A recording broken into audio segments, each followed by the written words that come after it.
Um, Hello again. I wanted to talk a little bit about Endeavour before I talk about the new book, which is the kind of the purpose of this. I just wanted to say a few words about independence and DIY attitude to getting where you need to be. I was struck recently. I mean, in general, I always often think about it the way that I try and work, but a few examples came to mind recently that really, that kind of really were important to me, and I thought it was something that I could maybe relate to you and talk about for a moment before going into the to the book, which is here, and talking about that a little bit. And I I was thinking recently about how important it is that an ethic that I hold dear, which is the whole DIY ethic around effectively is a kind of like a punk music ethic, but it certainly transfers to a lot of other things, and it's a need to be independent and to remain singular, but also um, to utilize whatever method you can to get stuff out there, remaining true to what you do as best as you can, and with writing, it's a difficult prospect sometimes, a different thing, because what you find is that you're to get where you want to be. It's not necessarily possible without the right promotion and without being able to reach the right audiences. But if you can chip away, you can notice changes and you can notice development. If I look where I am now in terms of being able to put books out, um, compared to where I was 15, 18 months ago, then things are certainly on the way up. And weirdly, I've naturally come to the end of my contract with my current publisher now, KGHH, who are a good independent publisher and somebody definitely worthy of your support. So what I do, perhaps with them or not with them going forward, is something that remains to be seen. But I can talk about the work that we've done together so far, and this book, Beasts of a Blue City, is for me is the pinnacle of that. It's everything that we've built up to do. We've put four good releases out. I think four good releases out, and this is certainly the best. And I'll come on to that, I think, in a minute. I just wanted to say a couple of things about some independent examples and endeavour and desire to achieve that I'd seen recently, which and in general, which really struck me. I went out for a few beers the other day, and a place where we're having the launch party for this at the brewery, at the Two Towers Brewery in Birmingham. They're closed for renovations for another week or so. That would have been my the beeline there on Friday when I went for a beer, but they don't reopen for another week or so. I can come on and talk about them in a moment, and what they've done. But I ended up going to this place in Birmingham that I read about, called the Burning Soul Brewery. So the bottom of Constitution Hill, just round the back of Constitution Hill, actually. And I mean, I was immediately struck by the place. Was cool. It's incongruous. It's in the middle of nowhere. It's a factory and it's a working brewery. So they only open tap for the public on a Friday 4 till 8, Saturday 1 till 8, I think it is. And first thing that hits you when you get there is, in this factory unit, is this really cool but sort of incongruous sort of sun terrace that they've built. They're really sort of like a cool little sun terrace, few chairs, and you go inside the factory unit into the brewery, and there's some sofas, and they're playing good music in there, and they're tapping straight out of the barrels there what they've brewed, and a couple of guys working there.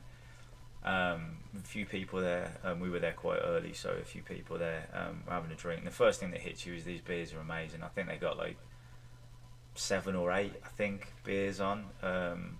Strong beers served in halves, and great beers, man. I mean, I had I think we had 5 of them there. I tried 4 or 5 of them there, and every single one was distinctive and incredible. You know, it was a real, sat outside, you know, out there sipping it.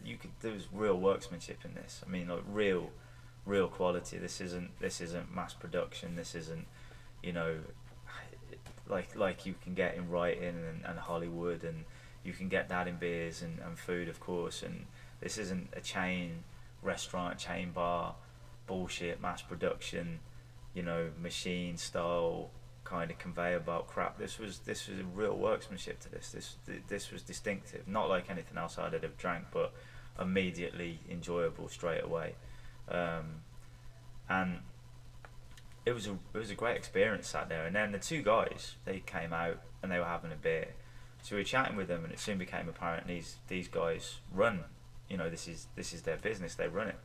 They run the place. So I got chatting with them, and you know, I was impressed and could see in what they're doing elements of what I've tried to do, and what others I know have tried to do, and that's literally pouring whatever you can muster into the thing that you want to do, remaining singular, becoming, you know, trying to become a success in a singular way, based on, you know, no sacrifice, no amendment, you know, trying to, I mean, sacrifice your style, not sacrifice money and so forth and time, because obviously that's what you have to do, but, you know, no amendment, never backing down, keeping your ideals, you know, true and intact. And chatting with these guys, it was apparent and immediately impressive that this is what they've been doing, and it was a real pleasure and real affirming to go and spend some time there and you know, offer your patronage and have a few drinks and a chat with them, you know. And it was I came walking away from there thinking about my own work and thinking about some other kind of luminaries, I think, in that that I look up to in and around there. Really, you know, it was a real life affirming thing when little things like that happen, and they seem like little things at the time, but they're really, it's just, if it feeds into your own beliefs, it's always a positive thing. And it got me thinking about the Two Towers Brewery, which is where we're actually doing the book launch. If any of you are able to get to Birmingham on the 22nd of April, Two Towers Brewery, actually in the brewery, we're doing the book launch for this, for Beasts of a Blue City, and I'll read the opening chapter in a minute or two. And these guys, man, when I went to see these guys, they Darren and the other guys at Two Towers Brewery, they bought right into the idea of what I was trying to do in general terms, and how I viewed, you know, the city and ideas I had to, not just to push my own work and to get it out there, but what you can do as a community of almost independence, and I'm talking about like art, I'm talking about bars, and I'm talking about anything that can aid each other in succeeding with their own singular voices, you know, their own style. Two Towers Brewery bought right into this straight away, you know, they were 100% on board. I explained that for the lifetime of this iteration of the book, I'll be giving my royalties to Birmingham Dogs Home, which is due in part to the fact that one of the characters in the book, a dog, is modelled on a dog that I actually got from the Dogs Home when I was a kid, about the same age as Tom Rudd, who's the main character in this, and allowed me to write some autobiographical stuff. And they bought right into this straight away, you know. They wanted to be a part of it, and the premises is free to use, and they're even talking about brewing up a one-off special barrel of beer to commemorate it, which is a really cool touch. They've even commissioned me to write a poem for the reopening of the pub when the renovations are done, which I've gladly done, and really pleased to just be a part of being able to do that. So I was thinking about that level of independence and that DIY attitude to stuff that the guys at Burning Soul have shown, and I was thinking that my publisher that I've been fortunate to publish these 4 books with, similar situation, KGHH, you know, independent publisher, working hard, pushing it out. You know, it's very much, you know, a kind of a matter of doing deals and getting over the line when you're an independent with anything, and you know, KGHH finding editors and being able to get you in touch with some great editors, and being able to work hands on with stuff like you know, kind of cover design and things like that. As an independent, that's what you'll get more, and obviously, you know, you, until you make a living off this business, off what you create, you're always a million miles away from it, and hence the reason you work so hard towards it. But I was thinking about that, and I was thinking about my very good friend Richard Lewis, who I know some of you watching this will know, because I'm pretty sure the only reason that most of you know anything about what I do is because Rich put me over a while ago and tried to promote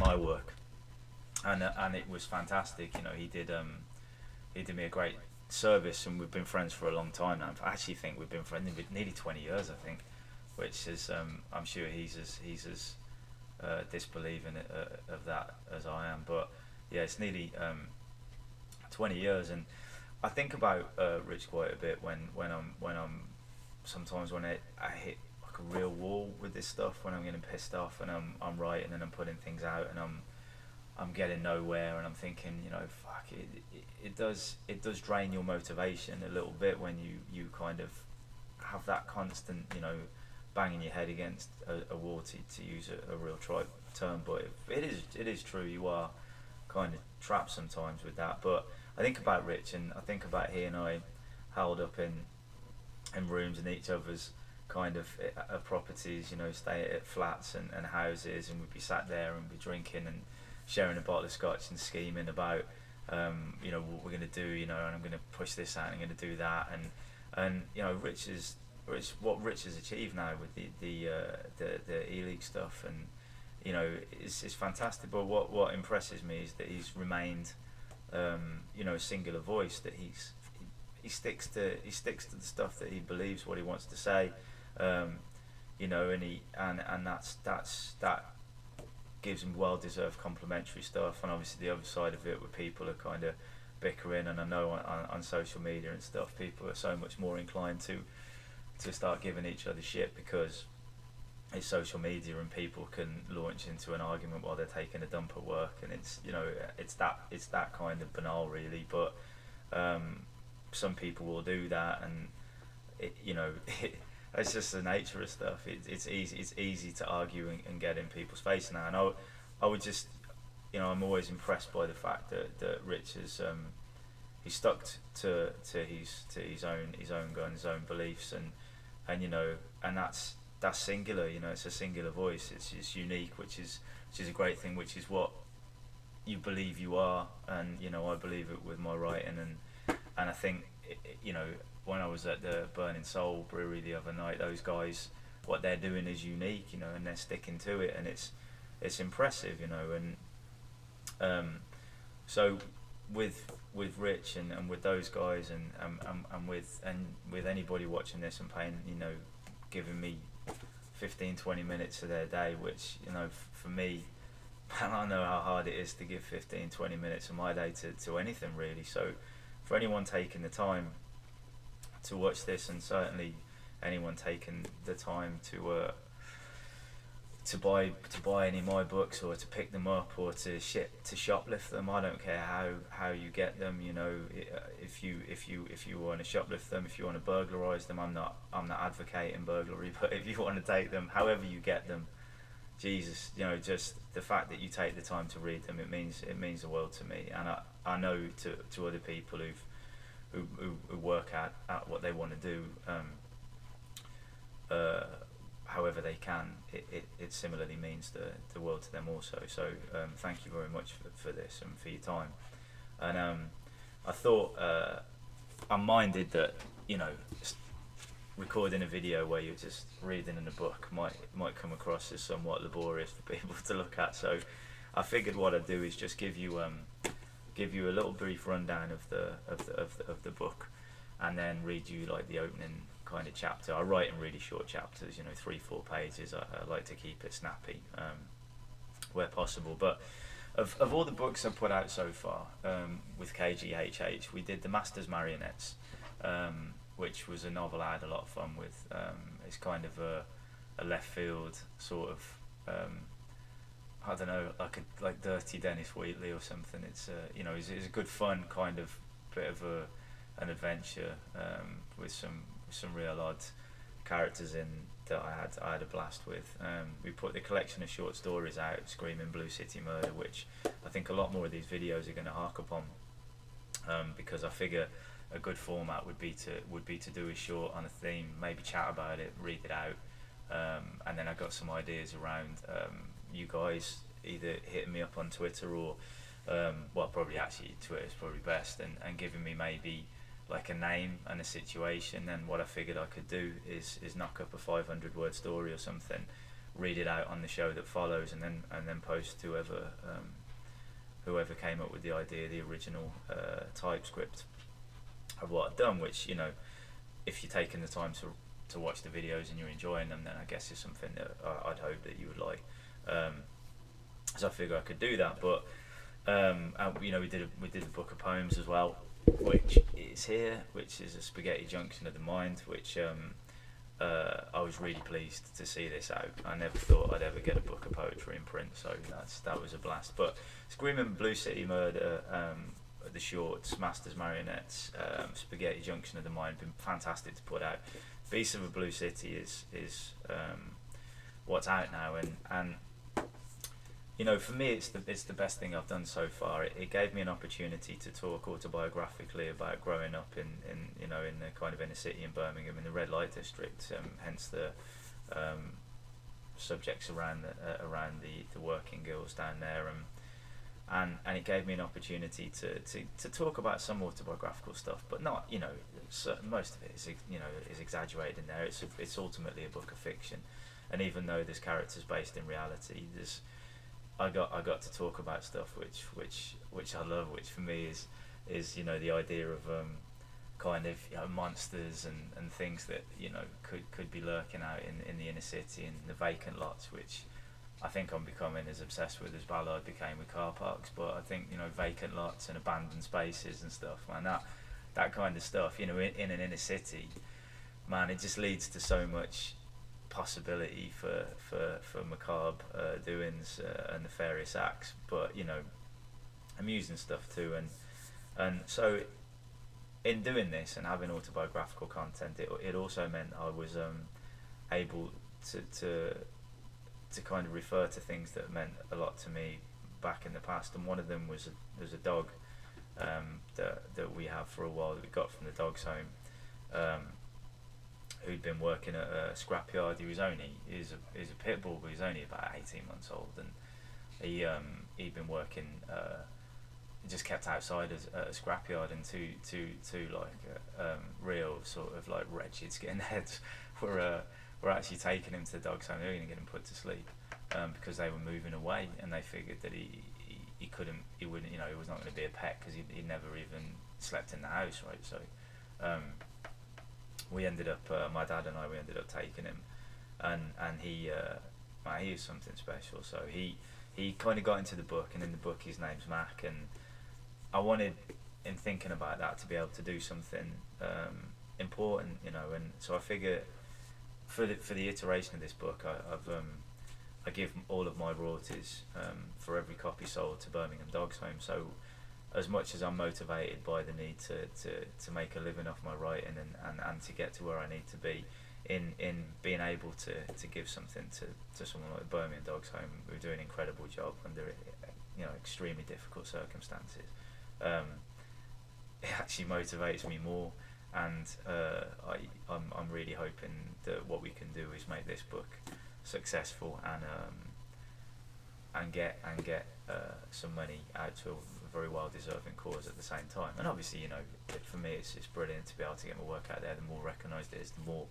people read it, the more they enjoy it more than anything, then it's important. So without further ado, as it were, I will endeavour to read you the first chapter.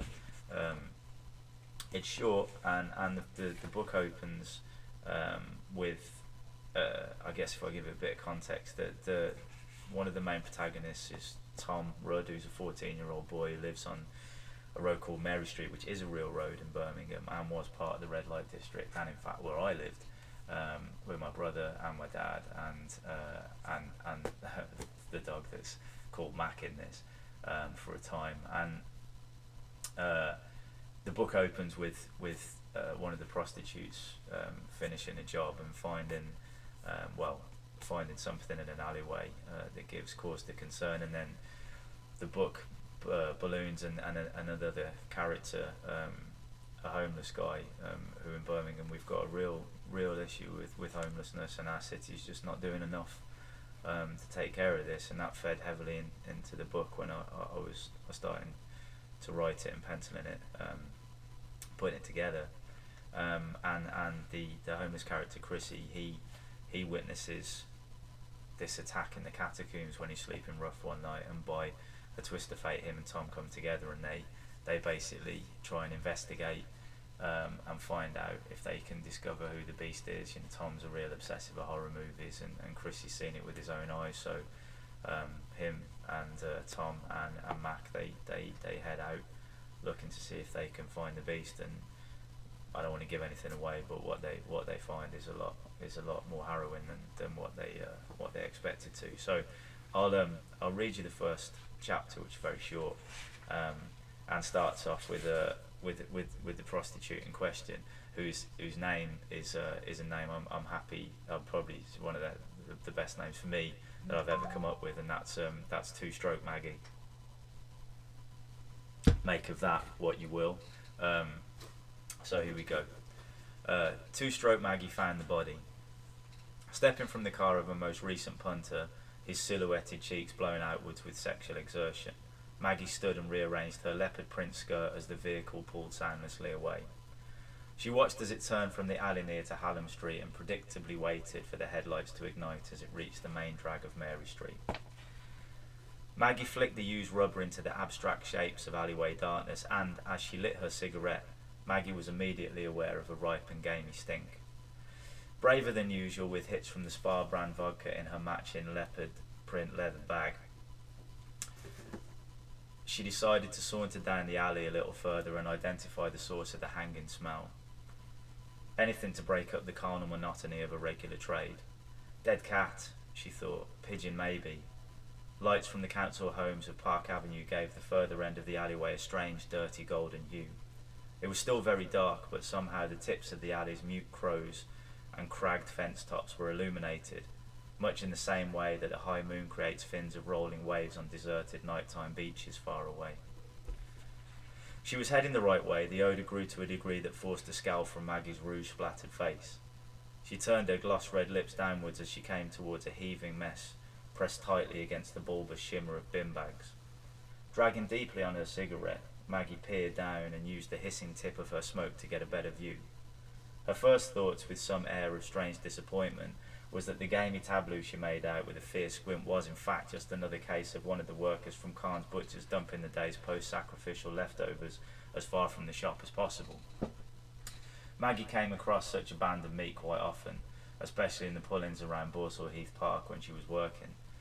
Usually, if the flesh was found amidst the early traffic hymns of dawn, the discarded chicken stomachs and bone shards would be accompanied by a pack of homeless bull terriers ripping at the rank trays and each other as they fed with red jowls and wild, unblinking eyes.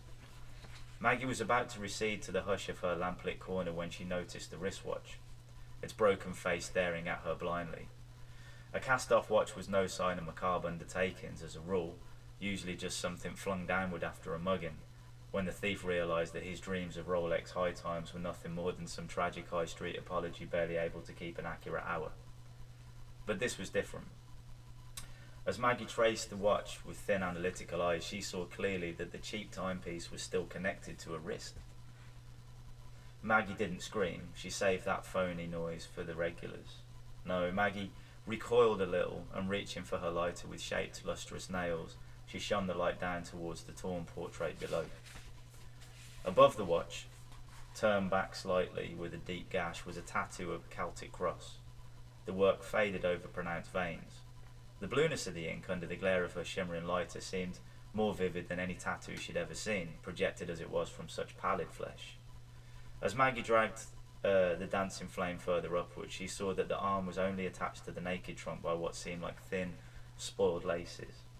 Tendons, she guessed fearfully, her nerves beginning to rap and wrangle, the fire clutched in her bony fingers beginning to shudder in an orange fit. Maggie's investigation got no further than the neck. As the light swept over the ruined pasture of the dead man, it brought depth to the battered shank of the throat, the building blocks of the spinal cord unbearably evident behind that which has been torn terribly from the front of the corpse, affording her the picture of a man that seemed to have swallowed entire pieces of himself. Recoiling quickly as if suddenly awoken by salts, Maggie reached for the bottle in her bag, twisted the cap off and letting it fall to the bruised concrete as she glugged greedily at the gut rot inside. The cap pinged as it bounced from slab to slab, and in that hidden cove of immediate singular violence, the small sound was increased to something like gunshots. Maggie stood for a moment, exhaling the vodka burn and smelling the briny copper piss of her own breath. Considering her next step, she was hurried by the suggestion of slow, hungry movement nearby. A large shadow in the middle distance, seemingly unlike its stationary brethren, expanding and retracting against the solid tower block lights above them. Maggie didn't wait. Turning on stilettos that shed leather as they ground, Maggie sprinted down the alley towards Hallam Street, her skirt riding eagerly up past the Nicholas crescents of her arse, the white skin tiger striped by the manifold electric lights of nearby Birmingham city centre. Can you believe someone actually called me? Well, that was the end of that chapter anyway. So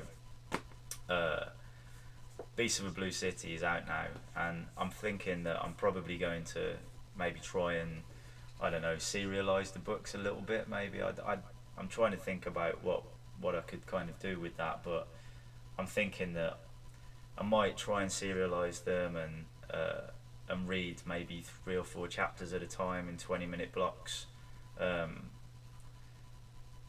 Probably from Masters Marionettes first, and then possibly take it through to Beasts of the Blue City, and certainly do the short stories, which I'd love to do. I don't know whether or not, the fact that anyone watching this would take 15-20 minutes to have a look at it and give me your time is fantastic to begin with. So I think I'll try and do that going forward, and then there's going to be plenty of other videos to come and short stories, and like I said, there's plenty of ideas in the works. But thank you very much for taking the time to listen out today. Obviously I'll find out who rang me as I was coming to the end of that chapter and take out some sort of death token on their life. I'm afraid it's become that serious now. And where to? They're finished. But joking apart, if it is joking, I'll see you again soon. So thank you very much for the time.